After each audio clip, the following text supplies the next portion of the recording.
Vinde, Espírito Santo, vinde por meio da poderosa intercessão do Imaculado Coração de Maria, vossa amadíssima esposa.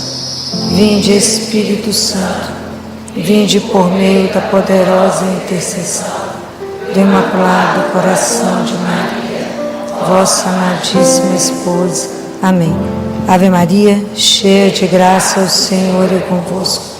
Bendita sois vós entre as mulheres, bendito é o fruto do vosso ventre, Jesus.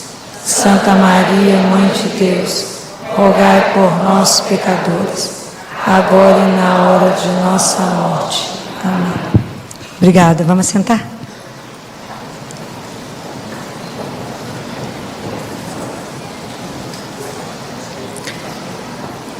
Para quem está com a palavra de Deus e que quer acompanhar, é Mateus, capítulo 18, versículo 21. Então Pedro, chegando-se a ele, perguntou-lhe: Senhor, quantas vezes devo perdoar ao irmão que pecar contra mim? Até 7 vezes? Jesus respondeu-lhe: Não te digo até 7, mas até 77 vezes. Palavra da salvação. Existem 2 formas da gente revelar o amor que a gente tem pelo outro. Um é dando a vida pelo outro. E a segunda forma, indubitavelmente, é a capacidade de perdoar até chegar a abençoar e amar o ofensor. Fácil? Demais da conta. Como é difícil perdoar. E o perdão é sempre uma palavra que está sempre nas nossas bocas. A gente está sempre falando: perdoa, perdoa, desculpa, perdão. Mas a gente não entende muito bem o que é o perdão. E hoje a gente tem que ter cuidado com algumas coisas, né? Quando acontece uma tragédia, quando acontece uma fatalidade, e as pessoas, às vezes alguma coisa de alguma repercussão nacional, uma repercussão maior numa sociedade, que os jornalistas já estão ali com o microfone falando: você perdoa quem fez isso? Vocês acham que está certo? Vocês acham que isso é possível? Acabou de acontecer um fato, você não teve tempo de pensar sobre o fato. Vocês acham que é certo você responder para o outro: perdoa? Isso a gente tem que tomar muito cuidado, porque a chance disso não ser uma verdade, não ser um perdão autêntico, porque perdoar exige um caminho, não é um estalar de dedos, porque o perdão não faz parte do ser humano. Então, por isso nós precisamos aprender a perdoar, porque às vezes a gente acha que perdoar é esquecer. Você fala: já esqueci. Aquela ofensa que você me fez, eu esqueci. É possível esquecer? Por que que não é? Porque nós temos capacidade, o ser humano, nós temos uma faculdade que se chama memória. E todo mal que nos é feito, tudo que acontece, fica registrado no seu corpo. Está registrado na memória o fato acontecido e a pessoa que fez. Só você lembrar, o dia que você recebeu uma notícia ruim, você sabe a roupa que você estava, a hora, aonde você estava, quem te deu notícia, tudo você sabe os detalhes. Estou falando mentira? Então, a única pessoa capaz de perdoar e esquecer é Deus, por causa da onipotência dele. Ele sim, ele perdoa esquecendo. Isso é na palavra de Deus. E isso é maravilhoso, porque quando eu confesso o meu pecado, como dizia Padre Pio, o único tribunal que você chega e assume a culpa e sai inocente é o confessionário. É o único que eu falo: sou pecador, pequei, fiz errado, eu falo: perdoado, estava embora inocente. Então, quando a gente confessa, Deus perdoa e esquece todo o mal que nós fizemos, esquece tudo. E é tão espetacular isso em Deus, porque Ele perdoa, Ele zera e você começa de novo. Gente, isso é espetacular. Isso é sem preço, isso é espetacular. Ele de verdade, ele esquece qualquer coisa que a gente tenha feito. Ele não fica relembrando. Então Deus é a única pessoa que perdoa esquecendo. Nós somos capazes de perdoar, mas guardada na memória. Isso não tem jeito. Então, perdoar não é esquecer. É diferente. Na verdade, à medida que eu vou trabalhando o perdão, isso vai virando uma cicatriz. Mas eu nunca vou deixar de saber o mal que foi feito e quem me fez. Aquilo não vai virando mais uma ferida aberta, mas a cicatriz está ali. A gente só trabalha ela de um jeito diferente. Mas isso permanece em nós. Então a única pessoa capaz de perdoar esquecendo é Deus. Porque o perdão tem a ver não com a justiça, mas com a misericórdia. E quem que é a fonte da misericórdia? É Deus, né? Então é por isso que Ele perdoa dessa forma. E a gente não pode, por isso a gente não pode deixar, vou fazer um apelo, te confessar. Porque nós temos que ir embora mais zerado. É verdade. A gente tem que estar sempre com a confissão em dia, que chegando diante dele, fala, ó, Jesus, tem pecado zero, porque já perdoou, já passou lá embaixo e já fez a limpa que tinha que fazer. A gente fica adiando, fala, eu não gosto de confessar, eu não gosto de falar as coisas. Naquele momento você está diante de Jesus, não é o sacerdote. Naquele momento é Ele. É diante dele que você vai falar, Jesus, eu errei. Né? É esse momento que a gente tem que ser capaz de reconhecer. Bem, a outra coisa que a gente confunde pecado, perdão, a gente acha que o perdão é esquecer. Não, não é esquecer. Vocês já aprenderam que não é isso. Porque a memória está lá guardada em nós, né? Ela não permite que a história está guardada, mas ele não vai morrer, né? O perdão não deixa isso morrer. A outra coisa é justificar o outro. Ah, coitado, ele fez isso comigo, sabe por quê? Ah, ele teve uma infância muito sofrida, ele passou por um trauma agora. O que eu estou fazendo com o outro quando eu justifico os atos dele? O que eu estou fazendo com o outro? Eu estou tirando do outro a responsabilidade pelo ato dele. Não posso fazer isso. Eu não posso negar o mal que chegou em mim. Eu não posso justificar o outro dessa forma, falando, não, coitado. Eu não posso negar a ofensa chegou, magoou, mexeu. Eu falo, não, deixa para lá. Não. Eu tiro do outro o compromisso e a responsabilidade que ele tem com o outro. Eu não posso fazer isso. Então, perdão também não é ignorar a falta do outro. Aquele fato aconteceu. E isso a gente precisa trabalhar em nós, porque aquela ofensa chegou, né?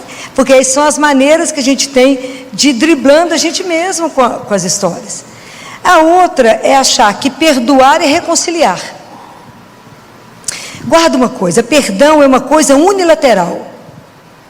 Então, aquela pessoa te ofendeu, você pode decidir perdoar ou não, ok? Como nós somos cristãos, o nosso caminho é de trabalhar o perdão. Mas a pessoa pode não querer, achar que não te ofendeu e nem pedir perdão. Você nunca vai esperar que o outro que te ofendeu tome a primeira atitude. Que inclusive ela pode negar. Ou então a gente fala assim, não foi nada, nós vamos voltar a ser como antes. É possível? Por quê? Isso está escrito no livro da sabedoria. Depois que você assa o pão, é possível tirar a farinha de novo? Está na palavra de Deus. Então, nós temos que zerar e começar a história. Teve aquela marca, mas nós vamos começar um outro caminho. Do jeito que era? Não. Trabalhado. É assim que a gente perdoa a traição. Meu marido me traiu, mas eu nunca mais vou perdoar. É possível? É. Mas tem um caminho. Por quê? Então, nós já vimos que perdão não é esquecimento. Perdão não é desculpar, a desculpa que eu fico analisando a situação do outro, e perdão não é necessariamente reconciliação. Pode até ser que a gente volte a conversar, caminhar, mas eu perdoo o outro para tirar dele o peso de ser esmagado pela culpa, né? A gente não vai fazer isso. Mas o que a gente precisa, porque é tão interessante, porque eu estou falando que na hora que acontece uma fatalidade e alguém vem te perguntar se você perdoa, a gente precisa entender que perdoar é um caminho. Porque perdoar é uma coisa difícil de definir. Perdoar é dar até o seu extremo, é dar até o fim. Isso não é uma brincadeira. Porque o perdão, ele exige um caminho, chama caminho fatigante do perdão. Porque a primeira coisa que eu preciso fazer quando eu sou ofendida é renunciar à tentação de vingar. Ah, mas eu vou fazer igualzinho. Você me traiu? Trai também. Não é a primeira coisa que você quer fazer? É a primeira. É a primeira coisa que a gente quer fazer, é dar um jeito de vingar. E a gente descobriu que a vingança não é esse caminho, não é o melhor. Porque isso vai gerando uma espiral de agressividade que pode ter consequências impressionantes. Eu tinha uma funcionária de uma cidade do norte de Minas, que a cidade era tão violenta que eu brincava com ela que primeiro eles matavam, depois eles perguntavam o nome. Que a família dela inteira sofreu uma chacina. Ela foi para lá porque a família inteira, não sobrou ninguém, tinha sido morto. Por causa de começaram primeiro com uma ofensa e mataram todo mundo. Entrou lá e matou a família inteira. Sem perguntar quem é que foi que fez a ofensa, metralhou de ponta a ponta. E resolveu. É uma espiral. Então eu preciso, primeira coisa, renunciar. Jesus falou assim: de onde que surge o mal? Quando Jesus fala, a impureza é o que entra? Não, é o que nasce do nosso coração. É daqui que saem os pensamentos ruins, né? E mesmo a gente sabendo que aquilo é o mal, a gente tem uma tendência a fazer o mal. Ah, Filó, de jeito nenhum, não penso nisso. Vocês querem ver como é que isso é possível? Se a gente for bem sincero, como é que a gente já fez isso em algum momento? Muitas vezes a gente, porque de desejar o eros, né? Aquele amor da paixão, você usa o outro e somente. Isso é um risco. Segundo, às vezes a gente tem tanto dinheiro que a gente é incapaz de perceber a necessidade do outro que está do seu lado. Ou eu ganho poder, e se eu ganho poder, eu oprimo o outro que está do meu lado. Quanta opressão, quanta violência, quanta injustiça, quanta coisa tem no mundo. Então, quantas vezes você recebe o mal, e mesmo sabendo que é errado, você pensa assim, com vontade de matar o outro. Ele podia morrer, ou ele podia sofrer a mesma coisa que eu estou sofrendo, que é uma forma de eu vingar. A gente deseja, nem que seja por um momento. Está certo? Não, nós sabemos que não está certo, mas a gente pensa, porque somos humanos. Por que isso é natural em nós? Porque é a nossa sobrevivência, nós queremos a nossa vida de qualquer, sobreviver, muitas vezes nós queremos de qualquer forma. É porque a raiz do mal, a raiz do pecado está na forma como a gente vive o egoísmo. A gente olha só para nós. Então uma coisa que a gente precisa primeiro é renunciar ao mal. Segunda coisa que a gente tem que fazer é avaliar essa ofensa que chegou em nós. Eu tenho que ser capaz de me ver nessa dor, de ver a dor que chegou, a forma como ela chegou, e se eu permitir, essa ofensa, essa dor que chegou até mim, vai me fazer com que eu possa revelar para mim mesmo quem eu sou. E aí eu vou avaliar quanto de paciência eu tenho dentro de mim, quanto de bondade eu tenho, quanto de solidariedade eu tenho. E também entender o quanto do mal, o quanto da ira existe, da forma da agressividade tem dentro de mim, que eu respondo na mesma moeda às vezes.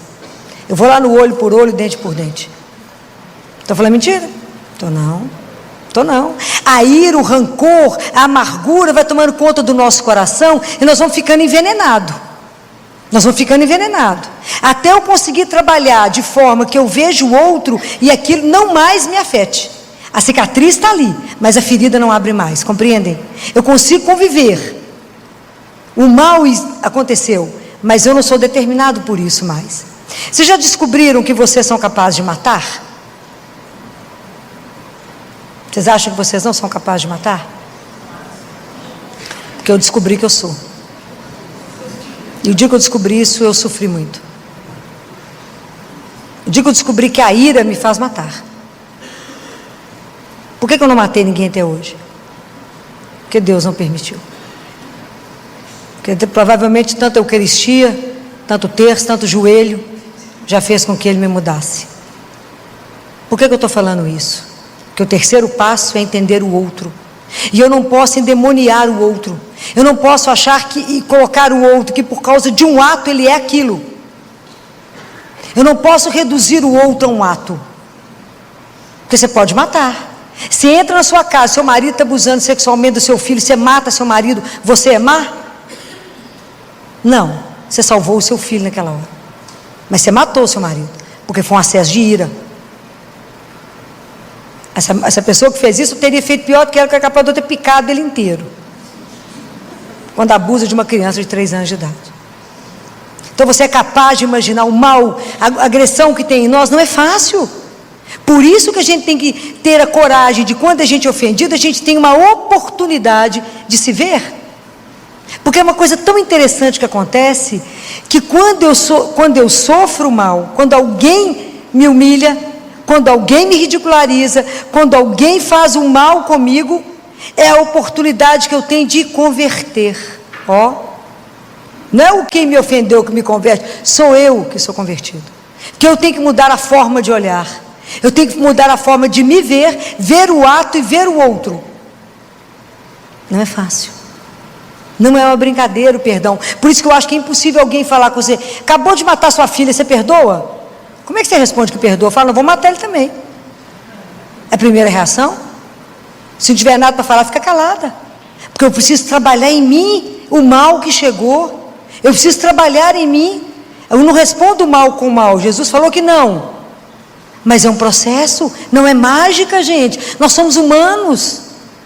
Então, enquanto a gente não assumir isso em nós e falar: Senhor, me ajuda, porque eu sozinha não sou capaz. Isso não é humano, Senhor. Humano é eu reagir da mesma forma. Então não é brincadeira, mas eu tenho que olhar para o outro e falar: eu não posso te determinar pelo mal que você fez. Uma vez eu fui a uma penitenciária, já aqui em como é que fala? Nova Lima, aonde os presos já estão na fase de quase ir para casa, né? Então lá não tem guarda, lá não tem chave. E eu fui lá para falar com eles na época do Natal. Tive oportunidade de ficar lá com eles, de entrar na cela, de fechar a porta para ver quem quer ficar preso. Fiquei lá, umas horas lá com eles. E conversar sobre isso, e falava com eles: vocês não podem ser determinados pelo mal que vocês fizeram.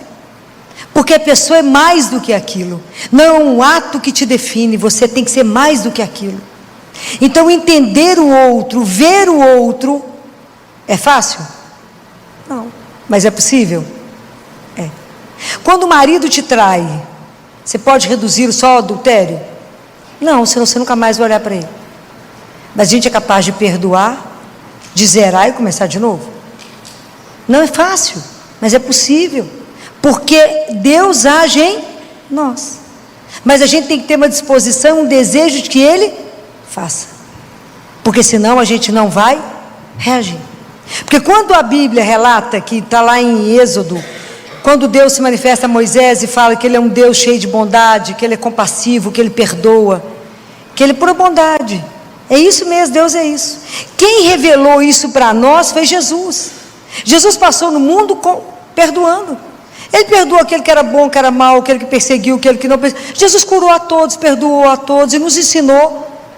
E porque Ele fez isso, vocês imaginam o caminho da paixão? Ele revidou em quê? Em nada.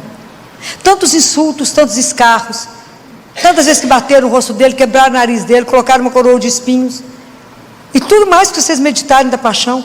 Ele em nenhum momento revidou a violência, em nenhum momento. E no momento da cruz, Ele pede que o Pai perdoe. Então, quando a gente entende que a gente é humano, que a gente também pode ser capaz daquele ato, que eu também tenho mal em mim, que posso fazer, se Deus não trabalhar demais, se Deus não, né, é o fogo com o milho, né, que tem que transformar na pipoca, é muito fogo, é muito espírito, que tem que queimar o barro para fazer isso, para fazer com que a gente seja muito mais espírito do que barro.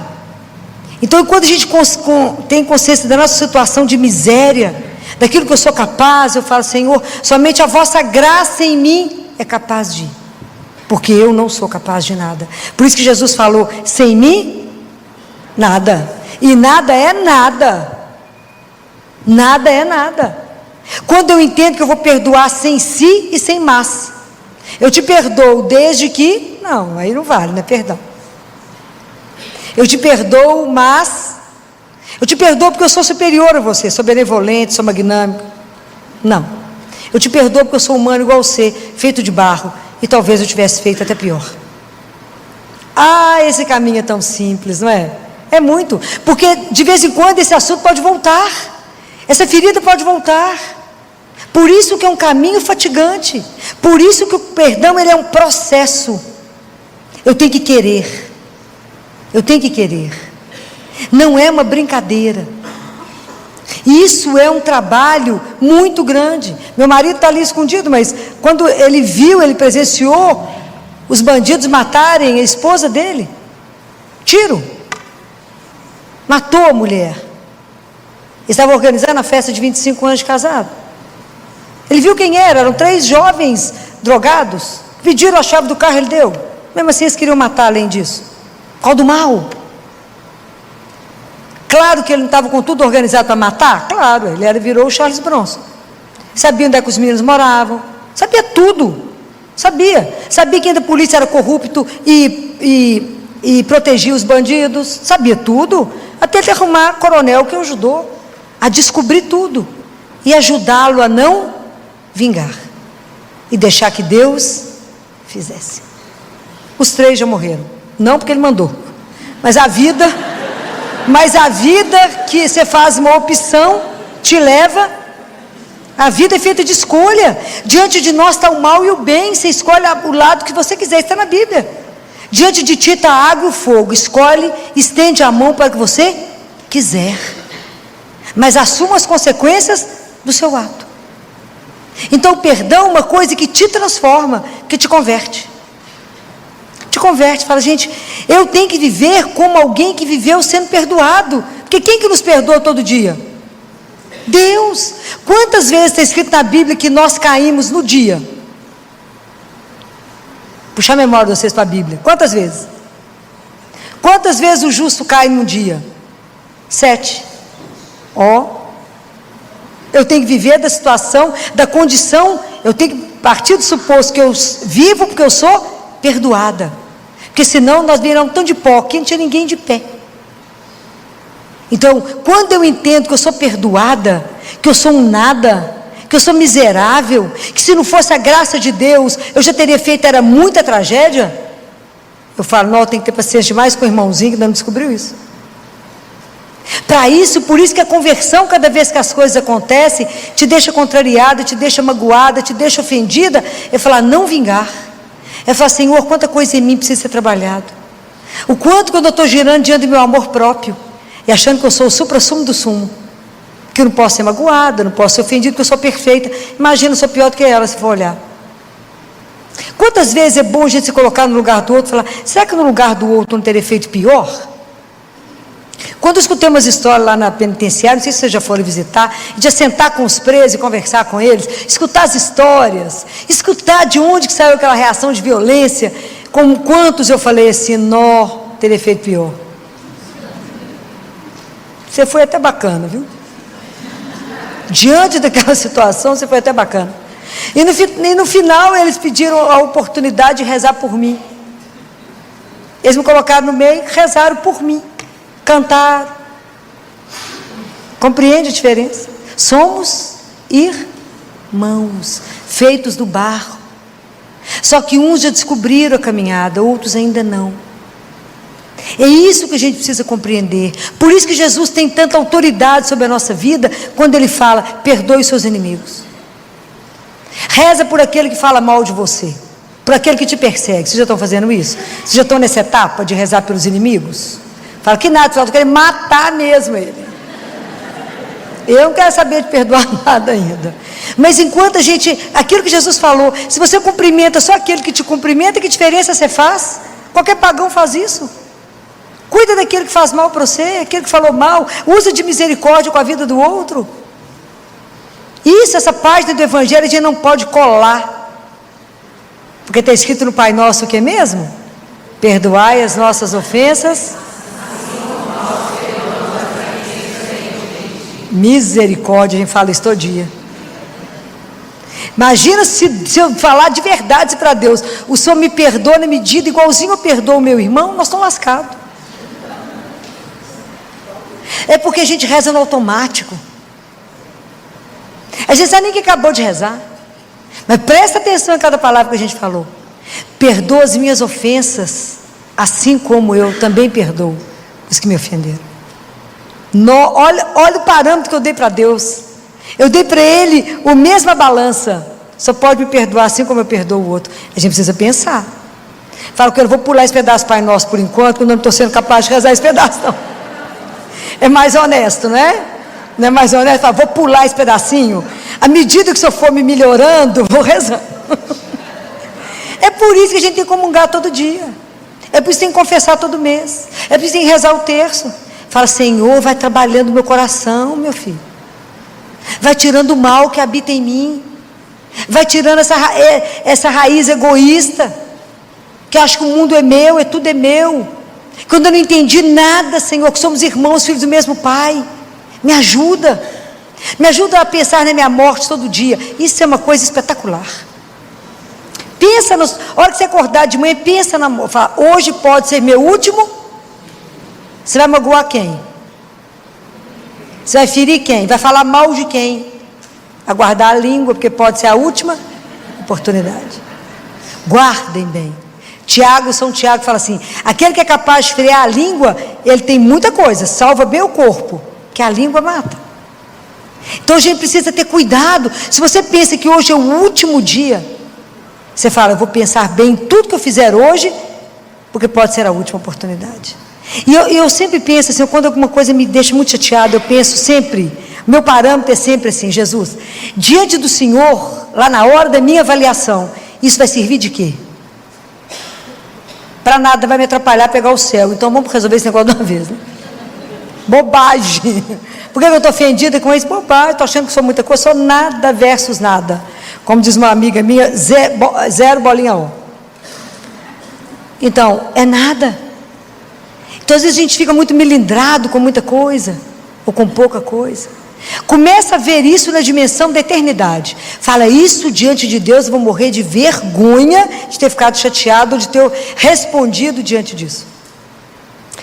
Por que Jesus fala, vinde a mim todos vós que estáis cansados, e eu vos aliviarei, porque meu jugo é suave. Por que o jugo de Jesus é suave? Por quê? Porque é o jugo do perdão, gente. Ele perdoa. Por que o nosso fardo é sempre pesado, gente? As ofensas que a gente vai guardando na vida, liberta isso, porque isso dá câncer. A mágoa dá câncer. É igual que as bombas de infusão, você tem aí pingando gota a gota o ódio. Para quê? Fala, bobagem, quero o céu, bem. Ó, larga isso para lá. Então por que nós estamos conversando sobre o perdão? Porque nós precisamos de trabalhar isso na nossa vida.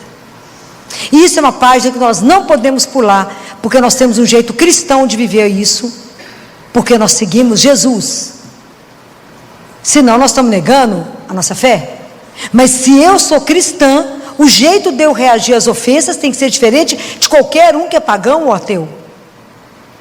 É um caminho? É um caminho. Você já me perdoa? Não, ainda não, eu estou trabalhando isso em mim. Porque primeiro eu preciso entender isso, eu tenho que renunciar à vingança, eu tenho que me ver, eu tenho que te ver, e aí entender o processo. E por causa de Jesus falar, o que eu sou feita para muito mais, Ele também é feito para muito mais. E é assim que eu preciso caminhar. Mas é primeiro uma decisão, nós temos que decidir pelo perdão. É preciso pensar, porque o dia inteiro, a ofensa acontece o dia inteiro na nossa vida. Alguém chega para você e fala, sabia que falaram mal de você? Sabia que estavam te criticando? Sabia que falaram que a sua roupa é horrível? Sabia que falou que você fez isso? Sabia que falaram isso? Isso o dia inteiro acontece. Você foi julgada, condenada, não é assim? O dia inteiro. Se você for levar isso tudo a peito, como é que vai fazer? Não vive bem. O outro, guarda uma coisa que eu vou dizer a vocês. O outro tem o direito de pensar de nós o que ele quiser. Tem o direito de julgar do jeito que ele quer dizer que ele esteja certo.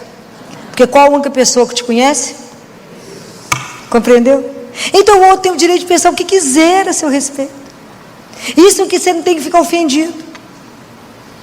Mas isso é quando a gente deixa de querer ser o centro das coisas. Se a gente vive aqui, a gente vive para quem? Pelo menos deveria ser. E se a gente morre para quem? Então, no final das contas, nós estamos com? E é o que importa, o que Ele vê, o que Ele sabe, o que Ele conhece do seu coração. Então, esse é o caminho que nós não podemos fugir dele. Nós precisamos pedir a Jesus todos os dias a graça. Me ajuda a perdoar como o Senhor perdoou. Me dê um coração como o seu. Porque o meu coração eu não vou perdoar. Porque isso não é humano. Mas isso é um processo da minha conversão. Isso que nós temos que entender. Isso que é tão escandaloso no perdão. Quem é que é convertido? Não é quem te ofendeu, é o ofendido que é convertido. Porque eu passo por um processo de avaliação minha, de descobrir aquilo que sou e aquilo que essa atitude minha pode significar. É um desafio? É. E eu quero terminar com uma oração, uma das orações mais lindas que eu tive a oportunidade de ver. E essa oração foi feita por um homem que esteve preso, era judeu, esteve preso num campo de concentração. Você imagina uma figura para conseguir chegar num estado desse? Claro que está santificado, o mundo não sabe o nome dele, não, nem nós. Mas, a hora que vocês escutarem essa oração, vocês verão. Isso foi encontrado nos poucos pertences que um judeu preso tinha. Imagina, você num campo de concentração, conseguir escrever isso aqui, é algo que só Deus pode fazer no coração de alguém. Eu jamais serei capaz de escrever uma coisa dessa. Jamais conseguirei ter um sentimento desse homem. É muita graça, é muita transformação de Deus em nós. Por isso que a gente precisa estar sempre colado aos sacramentos de Deus, para que a gente possa viver de verdade a nossa fé, que a nossa fé é uma fé exigente. E a gente precisa viver o perdão, porque nós temos que dar o testemunho dele. Escutem bem essa oração. Senhor, quando vieres na tua glória, não te lembres somente dos homens de boa vontade. Lembra-te também dos homens de má vontade. E no dia do julgamento, não te lembres apenas das crueldades e violências que eles praticaram. Lembra-te também dos frutos que produzimos por causa daquilo que eles nos fizeram. Lembra-te da paciência, da coragem, da confraternização, da humildade, da grandeza de alma e da fidelidade que os nossos carrascos acabaram por despertar em cada um de nós. Permite então, Senhor, que os frutos em nós despertados possam servir também para salvar esses homens. Amém. Pai nosso, que estais nos céus, santificado seja o vosso nome. Venha a nós o vosso reino. Seja feita a vossa